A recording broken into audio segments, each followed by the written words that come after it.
Hi, I'm Shashank Bhargav, and you're listening to Three Things, the Indian Express news show. Shubhangi, is it me or are there way too many faces in the Maharashtra elections this time? Yeah, this is unprecedented this time because for two reasons. One is earlier what we used to have is the alliances that taken place say till 2019 elections. It always was two parties alliance like Congress NCP versus the Shiv Sena BJP. That's the Indian Express's Shubhangi Khapre. And today we are dedicating the entire show to speak to her about the Maharashtra Assembly elections which take place tomorrow. Here's her talking about the parties in the fray this time. For the first time in 2024 Assembly elections, here we are witnessing three parties coalition, three parties pre-poll partnership. So that together makes up for six mainstream political parties who are in the fray. Like if we talk about the two alliances firstly, the Mahayuti, which is a ruling alliance, so they have Shiv Sena led by Eknath Shinde, BJP, and NCP led by Ajit Pawar. Whereas opposition, if you look at, that is Maha Vikas Aghadi, there we have Congress is the main party and supported by NCP led by Sharad Pawar, as well as Shiv Sena UBT that's led by Uddhav Thackeray. So between the two alliances itself, it's overcrowded for the first time because there are six political parties in this. Maharashtra तो हम जीतेंगे। महाराष्ट्र में महायुति की सरकार आएगी। 175 से ज्यादा सीटें महायुति को मिलेगी। और महाराष्ट्र में जो स्थिति आज है, महाराष्ट्र में महाविकास आघाडी की सरकार बनेगी। ही निवडणूक महाविकास आघाडी आणि महायुती अशी होणार आहे। जसं आमच्या For the first time we have also seen unprecedented number of candidates in each constituencies. And there are a lot of rebels this time. So, I mean, when the process of seat sharing started and the candidates list were declared, the BJP had to kind of take a disciplinary action against 37 candidates. So 37 office bearers of the BJP had rebelled and they were in the fray and they did not heed to the party's directives not to contest. So this kind of a rebellion within a very cadre-based party like BJP, which is always known for, some degree of discipline, was really unprecedented. And this has become a headache for almost all the political parties. So yes, in that sense, the numbers are huge. Yeah. Right, and usually in an election, there are two or maybe even three clear choices. How are the voters reacting to so many options?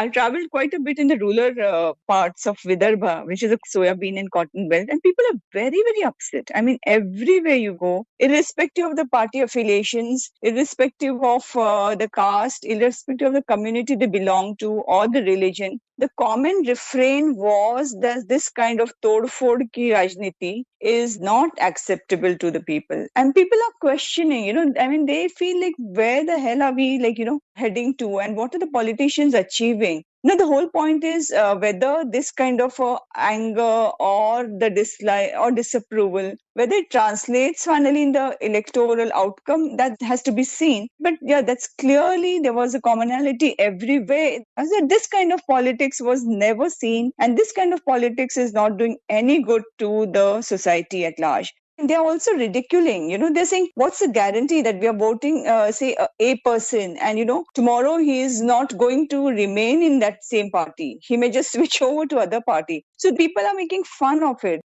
Earlier, at the last elections, there was a thing that, there's a bit of corruption in the politics and dynasty. But now people are saying, can't even trust who's where and who's there, and it holds true for all mainstream parties. It's across the prominent politicians.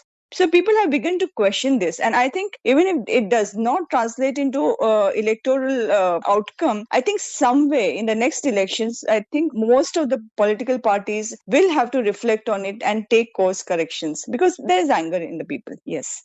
And Shubhangi, when you spoke to people, did they say anything about the current government's term? Anything that stood out to them in that regard? First of all, in Maharashtra, both the parties, the Mahavikas Aghadi as well as Mahaviyuti, they got almost equal term. 2019 to 22, it was Uddhav Uddhav Thackeray as a chief minister. So they also got, I think, 2.4 years. And this government also got almost equal. So there's no anti-incumbency in that sense. There's no anti-incumbency in the sense that, you've been in the power for so long kind of thing. That's missing. But yes, in some cases where the candidates are in 3 terms or 4 terms, that kind of thing, there I think at individual levels across the party lines, people are going to judge how the person has worked and, what was his connect and what was his achievement. So there the anti-incumbency will work at the individual levels. And although there are these different political parties, there is not that much that stands out in terms of what they are promising. I mean, was there a particular theme that stood out to you? So as far as themes are concerned, that is clearly missing. Both the parties, though they gave the election manifesto, but it clearly seemed like this time the election manifestos were driven by populist schemes. So at the outset, everything was like, we have to win elections by hook or crook. Or if you're not supposed to use that term, then yes, we have to do everything possible to ensure that we win the elections. And that holds true for not only the ruling alliance, but also for the opposition. So when the ruling party, they came up with the flagship program of Ladki Bahin Yojana, I mean, giving 1,500 monthly allowances to women at the age of 18 to 65 years. Now, the Congress in its manifesto kind of said that, we'll give 3,000 if you are voted upon. 3,000 रुपए हर महिला के bank account में हर महीने India गठबंधन की सरकार डालने जा रही है। हर महीने बैंक अकाउंट में महाराष्ट्र की महिलाओं को 3,000 रुपए सीधा खटाखट नजर जाएगा। So this kind of competitiveness between the ruling and the opposition over populist schemes, it also shows the kind of politics a state like Maharashtra, which always took pride in, setting examples for the national politics and also reflecting a lot on how the future of the state politics or the country politics should be. I think somewhere it also shows a lot of uncertainty as well as vulnerability, in the sense that the confidence of, we take a long-term projects, or we take long-term planning and reforms, and whether that will yield results or not, they don't have that kind of confidence. So it's like a quick, instant kind of thing, I think in some way, the thing is that if you want to strike a chord with the voters, then yes, we have to give that. Now, we have to give that has been there for some time in some states, but Maharashtra always had a mix of it, It was, the elections were never driven on 1 or 2 or 3 populist schemes. Like, yes, once they tried that in 2003 when Congress NCP was in alliance, but it didn't work because post-election they had to roll back the schemes that free electricity power SOPs. So now everything is driven by free SOPs, and in contrast, if you go to the rural belt, there's massive unrest amongst the farmers because the basic concern of getting minimum support price for soya-bean, cotton, that is not met.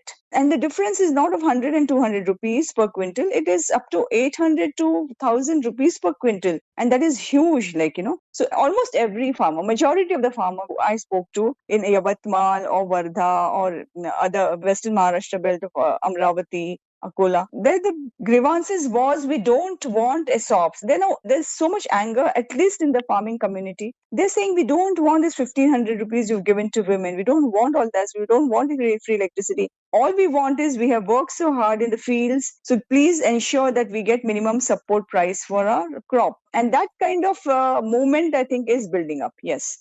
But when it comes to farmers, they have been facing distress for quite some time now.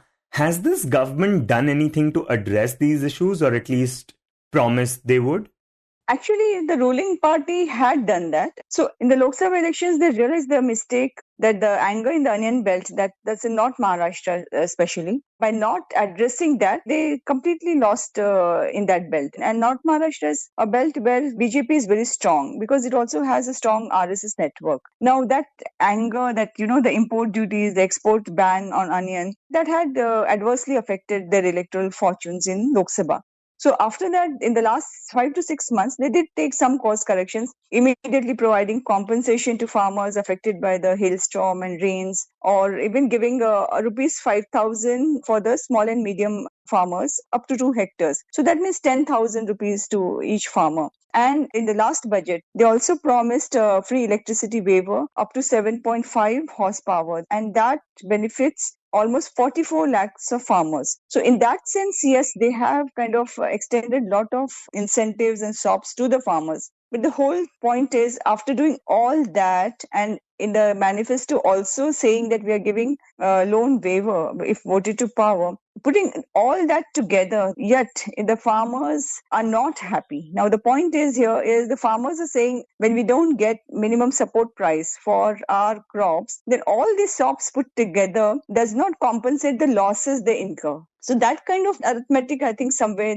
both, especially the ruling parties, have clearly missed. And what about the MVA? Are they also promising similar things? So they're promising all that. Now, there's a message circulated by Congress campaigners that, if we are voted to power, we'll give you 7,000 for soya bean. Now, the soya beans minimum support price is 4,892. So the whole point is they are again kind of, building up the aspirations of the farmers, which is not so easy to meet because the minimum support price is 4,892, which the ruling party has not been able to give now for whatever reasons. And now you're talking about 7,000, and the same with the BJP also. They're saying, when we vote to power, we'll do something. The point is, why not now? I mean, why have you failed now? This is a question that farmers are asking.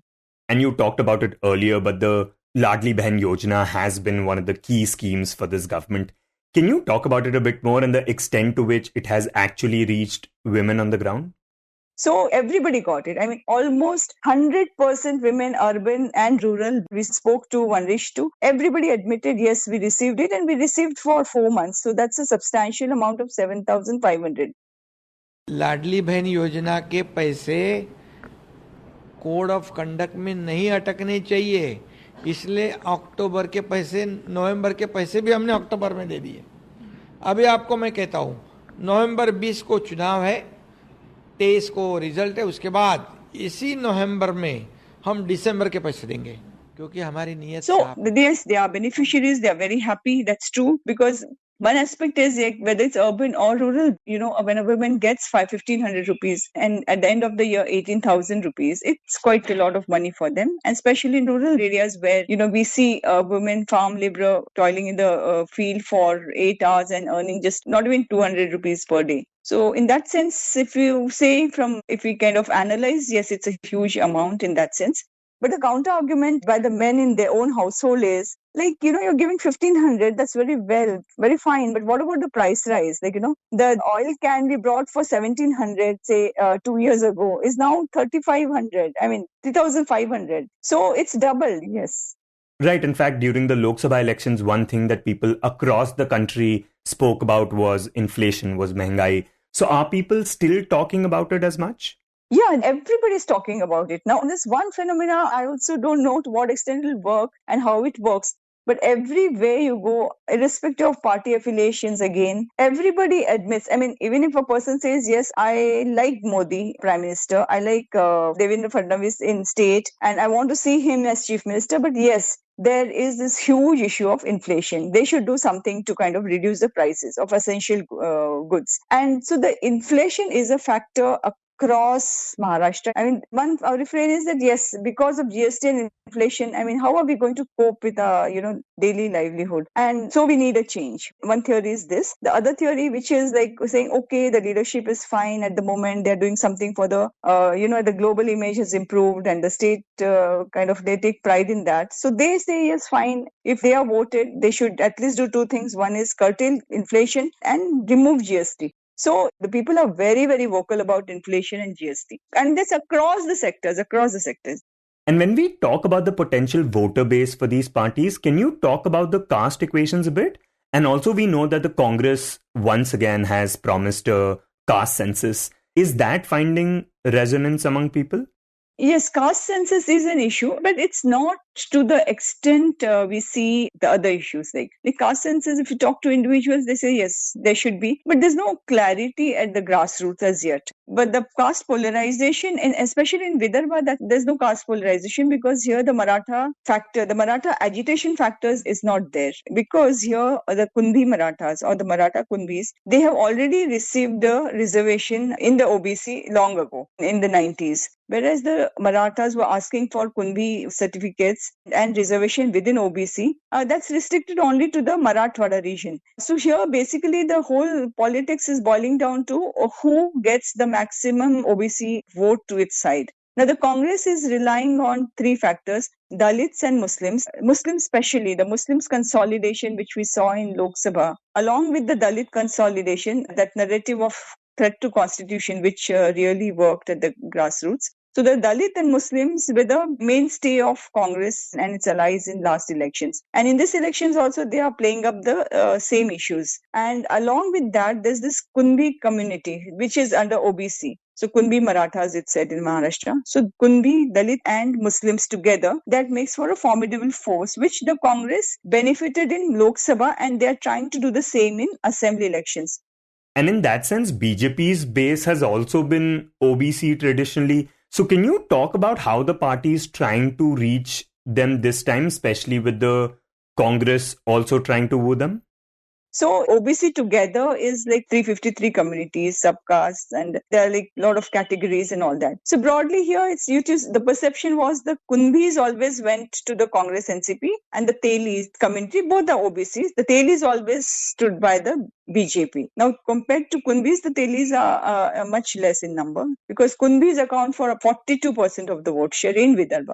So what BJP did is, BJP is now in the 6 months tried to reach out to the smaller segments, the most backward within the backward kind of thing. And so smaller segments, and the outreach was for almost 173 assembly segments where OBCs were a stronghold. So BJP has focused a lot of its efforts to kind of consolidate its base amongst the OBCs across castes within the OBCs. But that kind of consolidation was possible only if there was a unity within the OBCs. Because see, OBC is a very scattered community, and with 353 communities, subcaste, caste, to get everybody together and, to make them understand your ideology and to make them accept it is not an easy task. And that to do it within 6 months. So it doesn't seem it has worked to that extent.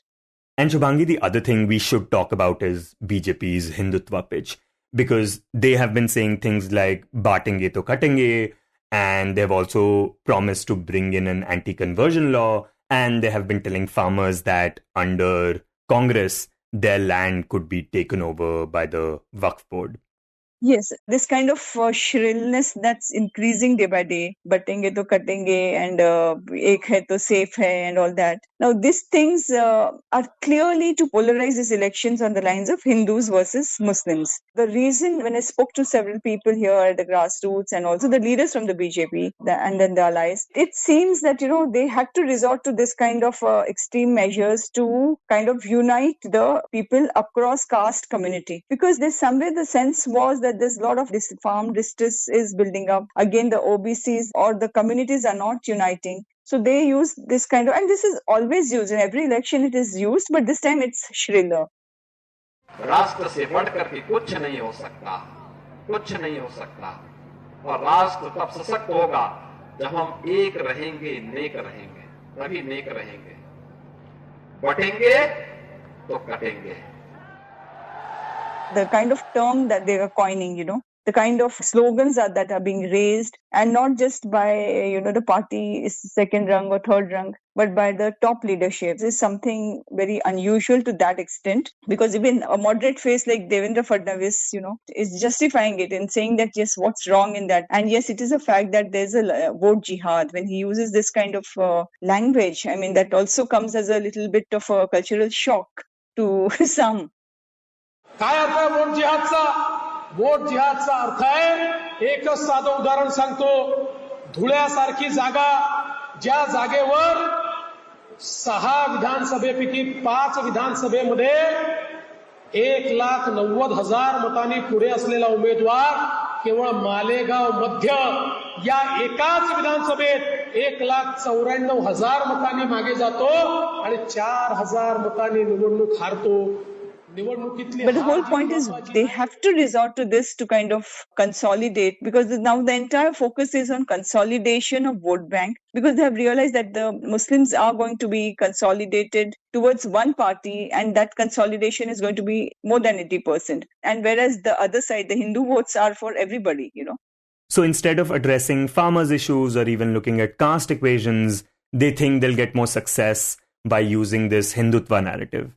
I think it's also a diversion tactic, It's a strategy. Had there been no unrest within the farmers, or had there been lot of, rejoicing within the women community because of that Ladki Bahin Yojana, and had there been, a bit of, at the surface, everything is, the development is a great plank and, we'll go by. Had the people said that, yes, if we are going to vote in this election, seeing like who has done the maximum development, then these issues would not have come. Because of the distress, because of everything the ruling parties feel that they've done and is not kind of striking a chord with the voters. So somewhere they feel that they have to come out with some counter strategy, to kind of dilute or kind of negate this kind of unrest. Now, to diffuse this kind of unrest, they are bringing up this kind of Hindutva, hardline Hindutva, hoping that, ultimately the people will forget the distress and everything. And at the end of it, even if, say, 3% of people actually shift, saying that, yes, we have problems in agriculture front, we have problems on education and health front, but yet in the larger interest of the country, in the largest interest of Hindutva, we vote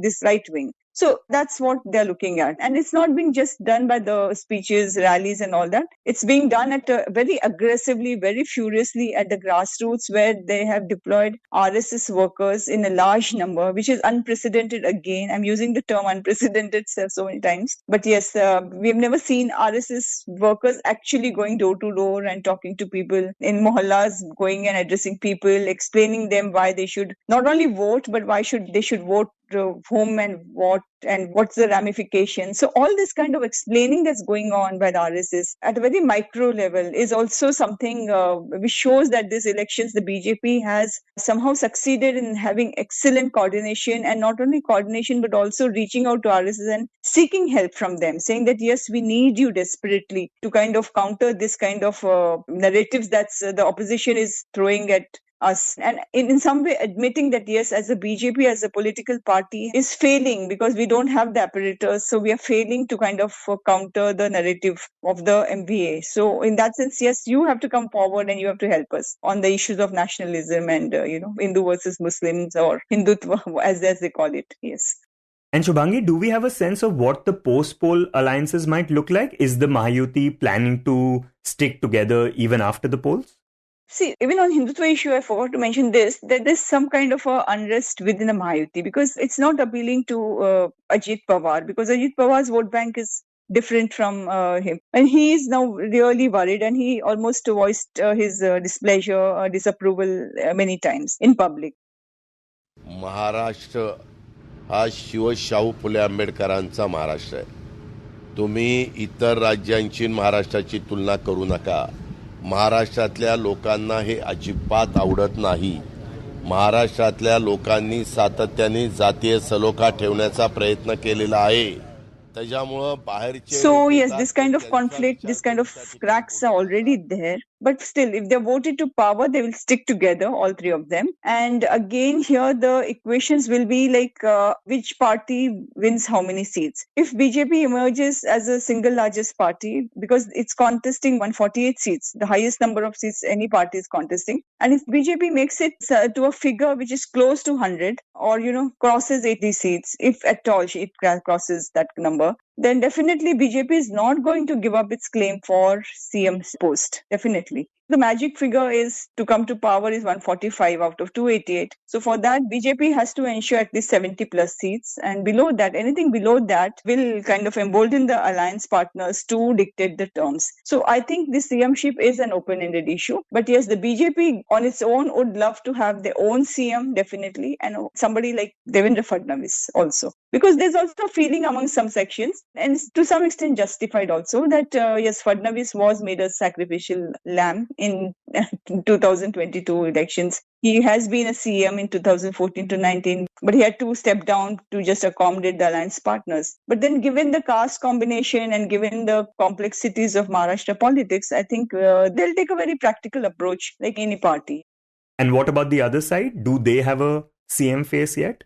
No, again, there also it's all open-ended. There the decision will be, again, Congress is contesting the maximum number of seats, 102. So there again the issue will be like whichever party emerges as a single largest party. The decision will be taken on that basis. So if you remember during the seat sharing talks, Uddhav Thackeray was very desperately trying to say that, the MVA should project a CM space and right before the elections. And he was insisting on that. He went to the extent of, going to Delhi and speaking to the high commands of Congress. And he also spoke to Sharad Pawar. But both Congress and NCP said nothing doing. All these decisions related to CM, formation of the government and the composition of the government will be based on the numbers each party gets. And that has to be taken post-elections based on the results. So there also it's all open-ended. And I think also this time the Congress and NCP leaders are not keen on handing over the state to Shiv Sena. Because Shiv Sena UBT, because in 2019, it was an initiative of Sharad Pawar who took the initiative and made Uddhav Thackeray the chief minister. But somewhere they've seen that Uddhav Thackeray is, now of course, based on what their compulsions are, but they somewhere realized that he was not a very effective chief minister in that sense. Lack of experience was one aspect when it comes to administrative ability. And the second thing is he mostly operated from home. And also those days it was COVID. So we can't blame him to that extent. But then, yes, that was not kind of something which the NCP and Congress approved. And in his book that was published post-COVID, Sharad Pawar has kind of made a very adverse comments about the functioning of Uddhav Thakeray's style of functioning as a chief minister. So, given all this, I don't think they will take that kind of a risk. So they will again go on merit and they will try to give a chief minister, if voted to power, they will try to give a chief minister who has a very thorough understanding of administration and somebody who has a vision about what Maharashtra should be. And earlier we were talking about an overarching narrative, but the overarching narrative does seem to be just a lot of people scrambling to come to power. Yeah, you're right. Absolutely right. Because see, that's what I said. Both the alliances got 2.5 equal term. So in that sense, nobody has come up with, that's the thing, what is the theme in these elections? So there's no clear theme in this election. In Maharashtra, in rural Maharashtra, that's a very interesting term that's come up. It's called Gopal Kala. Gopal Kala is a Maharashtrian recipe that's always made post Janmashtami. So the second day of that celebrations here in rural Maharashtra as well as urban, I think, what they do is they prepare a recipe where from the neighborhood, whatever they want, they just bring. And there's a huge pot and in that they put everything together. And that mix of that is called Gopal Kala. It's essentially puffed rice, pomegranate seeds, guava, gray, whatever you bring, curd, milk, salt, sugar. And this is a recipe. Mind you, this is not something I'm cooking up. Now, I was very surprised when I went there and, and asked, how do you look at politics in Maharashtra? So the rural people, see, they're the smartest ones, they understand, they just in one word, a rural woman, who's just like not even, she doesn't read huge articles or she's not something who reads books and, talks to the big shots, experts and all. She said, this all Gopal Kala. Anything, everything goes, that kind of thing. And so apt. I thought it was so apt. Maharashtra has not seen this kind of politics for long. I don't think ever they've seen this kind of politics. You were listening to Three Things by The Indian Express. Today's show was written and produced by me, Shashank Bhargav, and was edited and mixed by Suresh Pawar. If you like the show, then do subscribe to us wherever you get your podcasts. You can also recommend the show to someone you think will like it, share it with a friend or someone in your family. It's the best way for people to get to know about us. You can tweet us at Express Podcasts and write to us at podcasts@indianexpress.com.